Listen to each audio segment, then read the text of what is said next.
the most serious of allegations against the most elite of soldiers, and against the commanders who, instead of investigating allegations, they chose to suppress and cover up.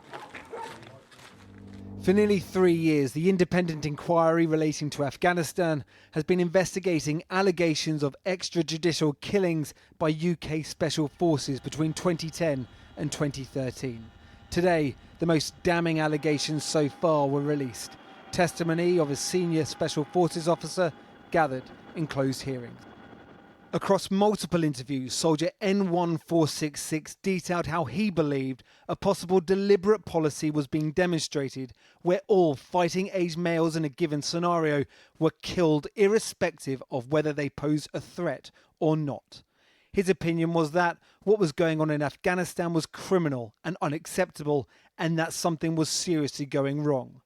Ultimately, soldier N1466 said, "I will be clear. We are talking about war crimes.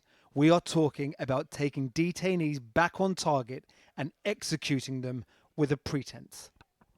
The lawyers representing 13 families who allege losing loved ones due to the actions of UK special forces in the period being investigated say today is a major step. We represent 2 young boys who were aged only 18 months and 3 years when a night raid happened on their house. They were in bed sleeping with their parents, and they were shot and injured, and their parents were killed. And hearing the testimony today that if more had been done in 2011, that could have saved their lives, it could have potentially saved their parents' lives, is obviously very difficult. There are allegations, though, that some children were not only wounded. Among the documents released by the inquiry was this summary of an interview between N1466 and the Royal Military Police in 2018. The military police officer said N1466 offered up the names of personnel they should speak to because they had regaled incidents of concern, like one where members of UKSF-1 cleared a compound. He alleges a room was entered and individuals were hiding under a mosquito net. He says they did not reveal themselves, so special forces shot at the net until there was no movement. When the net was uncovered, it was women and children.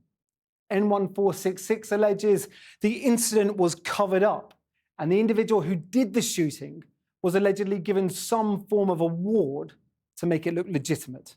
The need for this inquiry, absolutely everybody backs. Former senior officers, though, question the judgment of an inquiry releasing the testimony of a witness 3,000 miles away from the alleged action. Sometimes things in the mahogany offices of Whitehall look slightly different to actually what is happening on the ground, which is why I think me and others are saying let's hear from those who are actually there on the ground, and then we can make a judgment. He's not just one person, though. He is a senior officer who serves in special forces himself.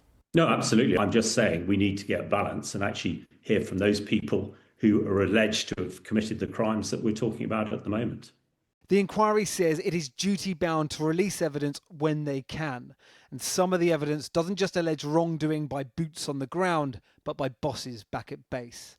N1466 claims the then Director of Special Forces absolutely knew what was happening and absolutely knew what his responsibilities were when it came to reporting the allegations to military police.